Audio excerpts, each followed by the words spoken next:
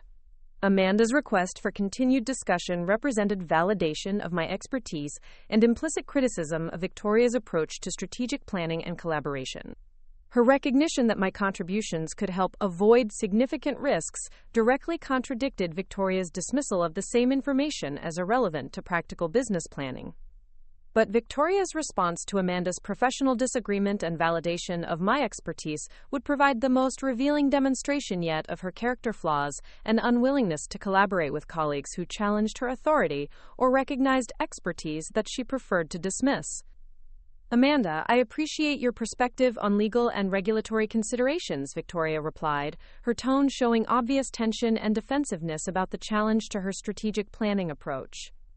However, as the person responsible for coordinating this expansion analysis, I need to maintain focus on the primary strategic objectives rather than getting sidetracked by every possible compliance consideration and technical detail that might arise during implementation phases.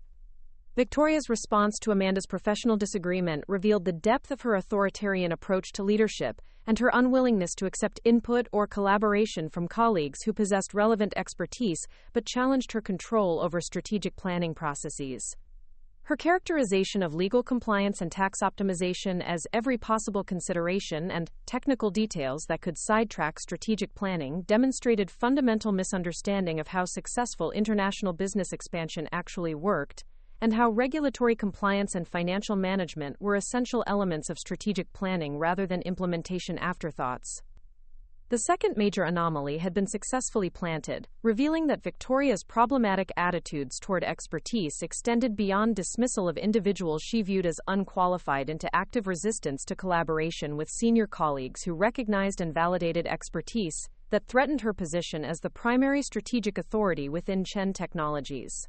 The woman she was treating as an unqualified amateur taking notes in the corner had just demonstrated knowledge of international business, regulatory compliance, and financial management that exceeded her own expertise and revealed industry connections with senior executives at major multinational corporations.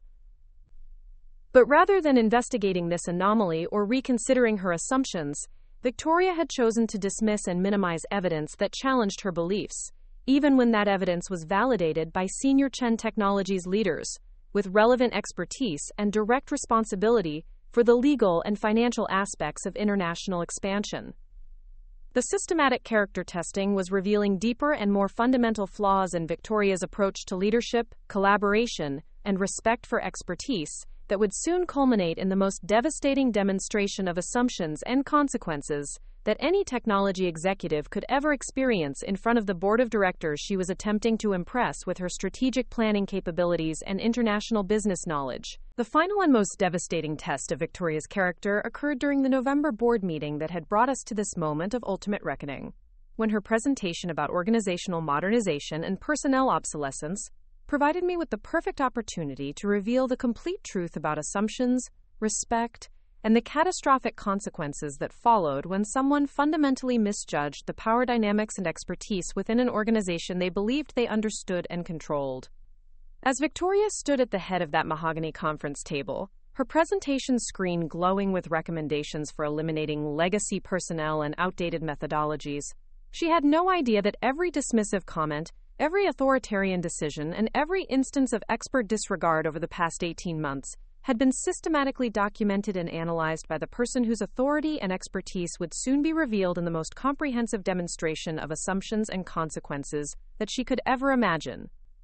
Margaret, your methods are obsolete. It's time for fresh blood to lead this company into the digital age, Victoria declared with absolute confidence, her words carrying the weight of someone who believed she was delivering a necessary modernization message to a board that would finally recognize the need to eliminate outdated personnel who were preventing Chen Technologies from achieving its full potential in the competitive technology marketplace. The 12 board members listening to Victoria's presentation maintained their professional composure, but I could see the subtle glances and raised eyebrows that indicated their surprise at Victoria's bold assertion about my supposed obsolescence. and her recommendation for my removal from company decision-making processes and strategic planning discussions. Dr. James Morrison, seated to Victoria's immediate right, was observing her presentation with the careful attention of someone who recognized the irony of being lectured about technological innovation by someone who had consistently dismissed and minimized the expertise of the person who had developed his own career and research capabilities over more than a decade of collaborative work and mentorship. Sarah Kim, the venture capitalist positioned across from me, was taking detailed notes while occasionally glancing in my direction, with expressions that suggested growing anticipation for how this unprecedented board meeting presentation would unfold, and what consequences might follow Victoria's bold characterization of my supposed limitations and obsolescence.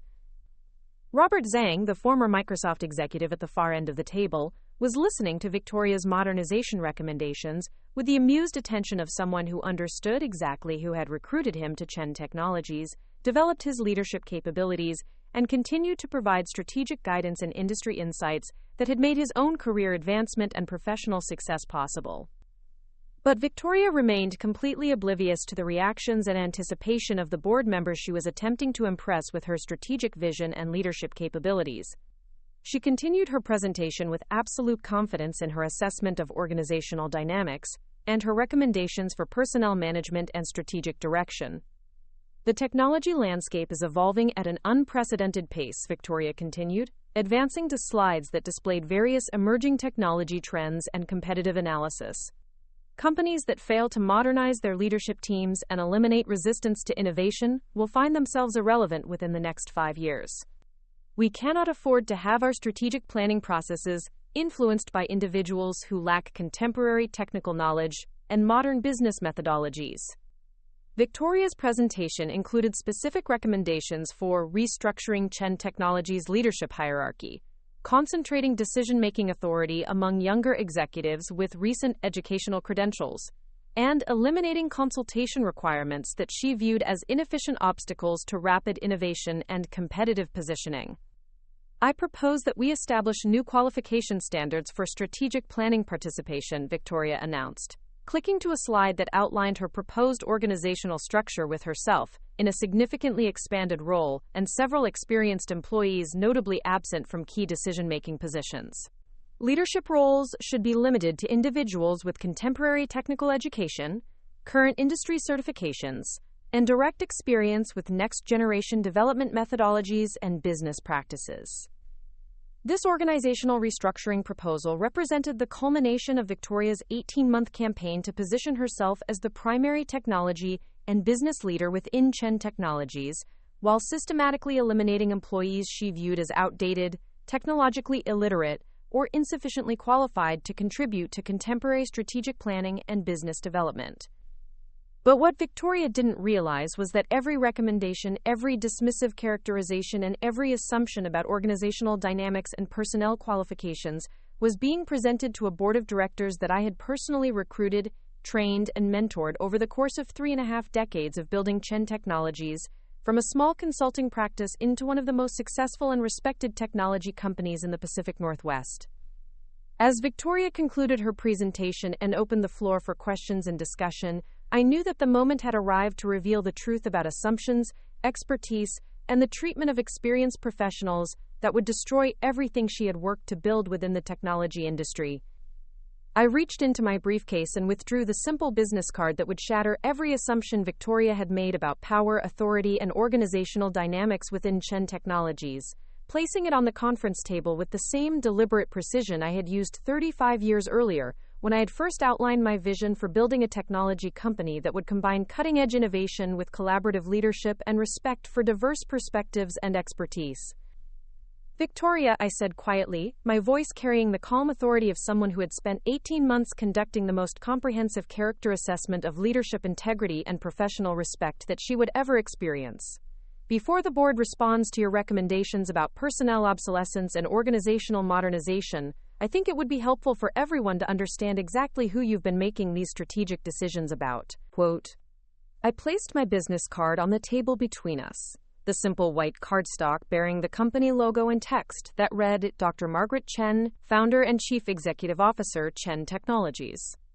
The effect was immediate and devastating. Victoria stared at the business card for what felt like several minutes, her eyes moving from the company logo to my name to the title that identified me as the founder and CEO of the organization where she had been working for 2 years, completely unaware that the obsolete secretary she had been systematically dismissing and attempting to eliminate was actually the person who owned the company and controlled every aspect of her professional future. "This says you're the CEO of Chen Technologies," Victoria whispered, her voice barely audible as she began to understand the magnitude of what I was revealing and the implications for everything she had assumed about organizational dynamics and her own authority within the company. "Actually, Victoria, I am the founder, majority owner, and chief executive officer of Chen Technologies," I replied calmly, reaching into my briefcase to withdraw additional documents that would demonstrate the complete scope of her miscalculation. "I have been conducting systematic character assessment and leadership evaluation for the past 18 months by observing how you treat colleagues you believe lack authority and influence within our organization." I spread across the conference table the corporate founding documents, ownership certificates, industry awards, and professional certifications that documented 35 years of building Chen Technologies from a garage startup into a technology company with annual revenues exceeding $800 million in operations across 12 facility locations throughout North America. "This is impossible," Victoria gasped, her professional composure completely shattered as she attempted to process the documents that proved my identity and authority. "You told everyone you were an administrative assistant. You said you needed help understanding technical concepts and business strategies." "Victoria, I have never claimed to be an administrative assistant," I replied, retrieving detailed notes I had kept about our conversations and her assumptions over the previous 18 months. "I have been observing and documenting how you treat colleagues when you believe they lack power to affect your career advancement and professional success. Every dismissive response, every authoritarian decision, and every instance of expert disregard has been systematically recorded and analyzed." The documentation I was presenting showed the comprehensive nature of the character assessment I had conducted, and Victoria's consistent failure to demonstrate the leadership qualities, collaborative approaches, and respect for expertise that were essential for success within Chen Technologies' culture and organizational values. "The Cascade Healthcare Crisis Response revealed your willingness to dismiss expert recommendations and prioritize control over collaboration when you believed you were operating without oversight from senior leadership," I continued, referencing specific examples from my 18 months of observation. "The artificial intelligence platform evaluation demonstrated your response to expertise that contradicted your assumptions about colleagues' capabilities and knowledge. The international expansion planning showed your resistance to input from experienced professionals and your preference for compartmentalized decision-making over integrated strategic thinking." Each example I cited was supported by detailed documentation of Victoria's responses, decisions, and assumptions that revealed character traits fundamentally incompatible with Chen Technologies' collaborative culture and commitment to comprehensive quality standards in client service and technology implementation. "But most significantly," I continued, "your presentation today demonstrated your willingness to recommend elimination of experienced colleagues based on assumptions about their obsolescence and lack of contemporary qualifications, without investigating their actual backgrounds, expertise, or contributions to organizational success and client relationships." Victoria's expression showed complete horror as she realized that every assumption, every dismissive comment, and every authoritarian decision over the past 18 months had been observed and evaluated by the person she had been attempting to marginalize and eliminate from company decision-making processes. But the revelation of my identity was only the beginning of the consequences that would follow Victoria's systematic demonstration of character flaws and leadership failures. The 18 months of testing had provided comprehensive evidence of attitudes and behaviors that were not only personally disrespectful but professionally disqualifying for someone in a leadership position within a technology company that depended on collaboration, expertise recognition, and client relationship management. "Victoria, every board member sitting at this table was personally recruited and developed by me over the course of Chen Technologies' growth and expansion," I announced, gesturing toward the 12 distinguished executives who had been listening to her presentation about organizational modernization and personnel obsolescence. Dr. Morrison's groundbreaking research in artificial intelligence was conducted using facilities and resources I provided during our early expansion into machine learning applications. Sarah Kim's venture capital success was built on investment strategies I taught her during her apprenticeship as my strategic planning associate. Robert Zhang's innovations in programming language development were created through Chen Technologies' research division, under my direct supervision and mentorship. The board members Victoria had been attempting to impress with her technical knowledge and strategic insights were the same individuals whose careers and expertise had been developed through decades of collaborative work and professional mentorship, with the person she had characterized as obsolete and unsuitable for participation in contemporary business planning and technology development. The artificial intelligence expertise you attempted to lecture me about during our platform evaluation meeting, I continued, represents research and development work that I pioneered 15 years before you completed your undergraduate education. The international business relationships you dismissed as irrelevant networking include partnerships and industry connections that I established during decades of building Chen Technologies' global client base and technology implementation capabilities. But beyond the personal humiliation of discovering her complete misunderstanding of organizational dynamics and power relationships, Victoria was about to learn that her character failures and leadership deficiencies had consequences that extended far beyond embarrassment into professional and financial realities that would affect every aspect of her career and reputation within the technology industry. Victoria, this performance evaluation documents how your treatment of experienced colleagues reflects character traits that make you unsuitable for leadership within Chen Technologies' collaborative culture, I announced, retrieving a comprehensive analysis of her behavior patterns and leadership approaches that I had prepared based on 18 months of systematic observation. Your authoritarian decision-making, dismissal of expert recommendations, resistance to collaboration, and disrespect for experienced professionals are fundamentally incompatible with our organizational values and client service standards. The performance evaluation I was presenting included specific examples of Victoria's character failures, their potential impact on client relationships and organizational culture, and recommendations for addressing leadership deficiencies that went far beyond simple correction into fundamental personality and professional development requirements.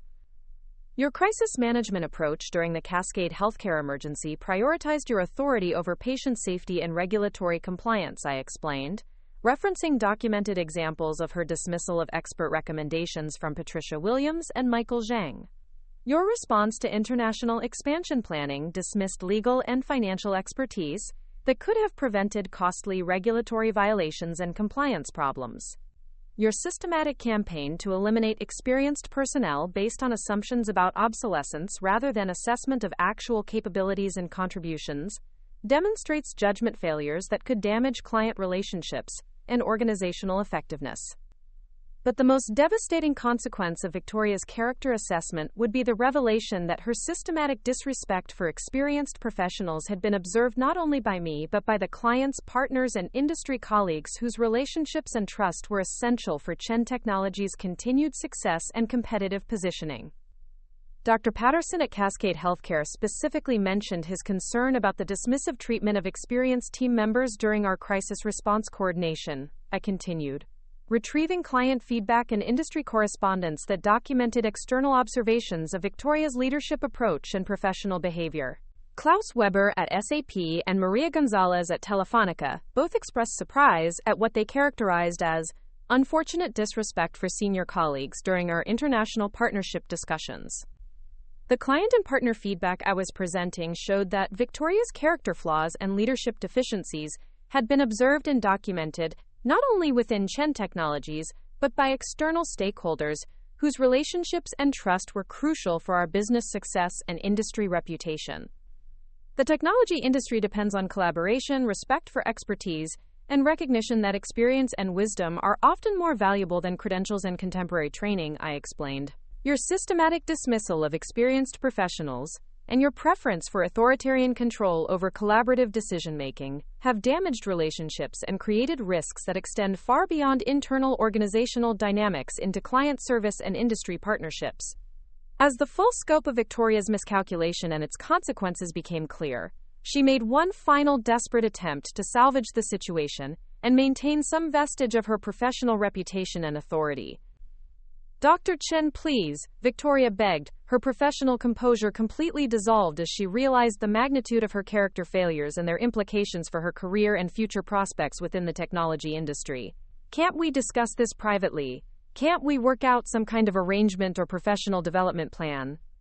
But Victoria's plea for private discussion and professional accommodation revealed that she still fundamentally misunderstood the nature and scope of the character assessment that had been conducted, and the consequences that followed from 18 months of systematic disrespect and authoritarian behavior toward colleagues she had believed were powerless to affect her success. Victoria, there is nothing to work out, I replied, with the calm finality of someone who had spent 18 months providing multiple opportunities for character demonstration and professional growth that had been consistently rejected in favor of control, dismissal, and disrespect. You have spent 18 months revealing your true attitudes toward collaboration, expertise, and the treatment of experienced professionals when you believed no one important was observing or keeping score. Quote, but then Victoria made the fatal mistake that would complete her professional destruction and eliminate any possibility of redemption or second chances within the technology industry. In her desperation and fury at being outmaneuvered and exposed, she lost control completely and revealed the depths of her disrespect and contempt for experienced professionals in a way that would be witnessed and remembered by every board member and industry leader present at the meeting. This is insane, Victoria screamed, her face contorted with rage and humiliation. You can't just pretend to be powerless for 18 months and then destroy people's careers because they tried to modernize a company that was being held back by outdated thinking and obsolete personnel. And then, in front of 12 distinguished board members and industry leaders, Victoria did something that would seal her professional fate forever and ensure that her reputation for disrespecting experienced colleagues would follow her throughout the technology industry. She grabbed her presentation materials from the conference table and threw them at me, shouting, "You're just a bitter old woman who can't stand that the industry has moved beyond whatever contributions you might have made decades ago." The silence that followed Victoria's complete loss of control was absolute and profound. Every person in that boardroom had witnessed her ultimate expression of disrespect toward an experienced professional who had just revealed herself to be one of the technology industry's most successful entrepreneurs and business leaders.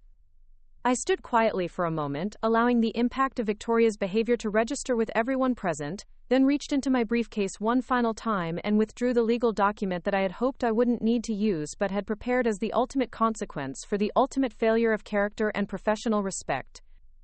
Victoria, I said calmly, placing the document on the conference table, this is your termination notice from Chen Technologies, effective immediately.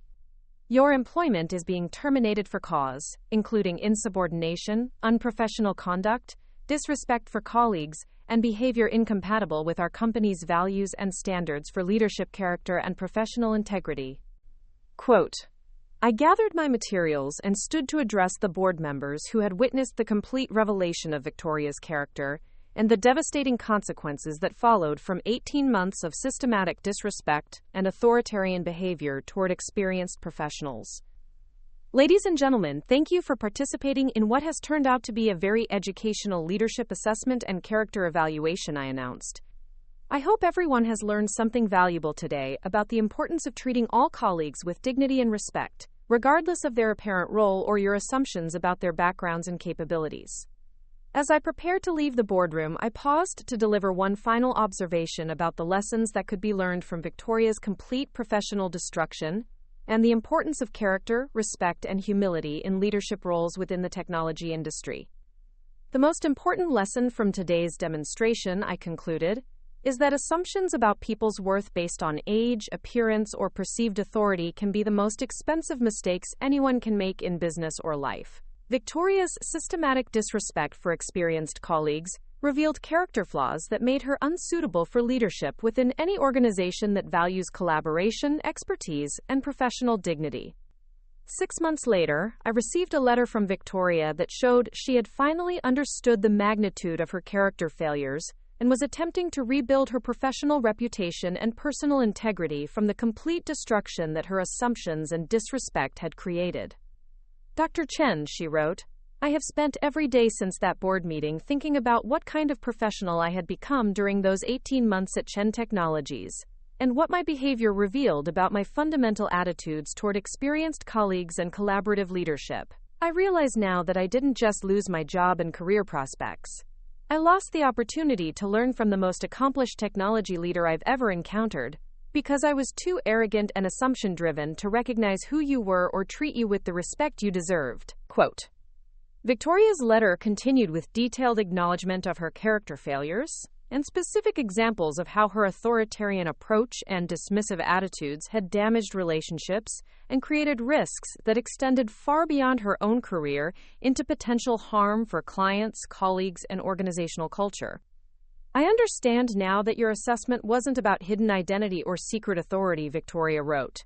"It was about character and respect and the treatment of experienced professionals when we think no one important is watching. I failed that assessment completely, and I'm spending the rest of my career trying to become someone worthy of the lessons you tried to teach me about leadership, collaboration, and professional dignity." Victoria explained that word of her behavior and termination had spread throughout the Pacific Northwest's technology community, making her unemployable in the regional industry and forcing her to relocate across the country where she could attempt to rebuild her reputation and demonstrate genuine character growth and commitment to collaborative leadership and respect for experienced colleagues. "I know I can never undo the damage my assumptions and disrespect created," she concluded, "but I want you to know that your lesson about dignity, collaboration, and the danger of authoritarian leadership has changed how I think about every professional relationship and every colleague I encounter. I hope someday I can prove that I learned something valuable from the most expensive mistake I'll ever make in my career." I responded to Victoria's letter with a carefully considered message about redemption, growth, and the possibility of rebuilding professional relationships based on genuine respect and understanding rather than assumptions and control. 2 years later, Victoria had demonstrated sufficient character growth and genuine commitment to collaborative leadership that I provided a professional reference for her application to a technology company in Austin, where she has spent the past 3 years learning about teamwork, respect for expertise, and the leadership approaches that her experience at Chen Technologies had failed to teach her. Her new colleagues report that she consistently demonstrates humility, seeks input from experienced team members, and actively works to create inclusive environments where expertise is recognized and respected, regardless of age, background, or apparent authority within organizational hierarchies. As for Chen Technologies, we've continued to grow and expand under collaborative leadership principles that emphasize respect for expertise, recognition of diverse perspectives, and integration of experience with innovation to create sustainable competitive advantages and lasting client relationships. The company now operates in 15 countries with over 4,000 employees and annual revenues exceeding $1.2 billion, while maintaining the collaborative culture and commitment to professional dignity that have characterized our approach to business development and organizational management since our founding 35 years ago. I also established the Chen Foundation for Professional Dignity, which provides leadership development programs and consulting services for technology companies seeking to create collaborative cultures and eliminate authoritarian management practices that damage relationships and limit organizational effectiveness. The business card I placed on that conference table now hangs framed in my office, along with Victoria's termination notice and the presentation materials she threw at me during her final demonstration of disrespect for experienced professionals. They serve as permanent reminders that character matters more than credentials, that respect isn't negotiable, and that treating people well isn't dependent on what you think they can do for your career advancement. The woman Victoria thought was obsolete and unsuitable for contemporary business leadership had taught her that assumptions about people's worth based on age, apparent authority, or perceived expertise can be the most devastating mistakes anyone can make, especially when the person you're underestimating has spent 70 years proving exactly how wrong those assumptions can be. This story is dedicated to every experienced professional who has ever been dismissed, underestimated, or disrespected by colleagues who should have known better. Remember that expertise, wisdom, and professional accomplishment don't diminish with age, and that the most valuable contributions often come from people who have learned through decades of experience what works, what doesn't, and why character and collaboration are more important than credentials and control. The most important lesson isn't about hidden authority or secret success.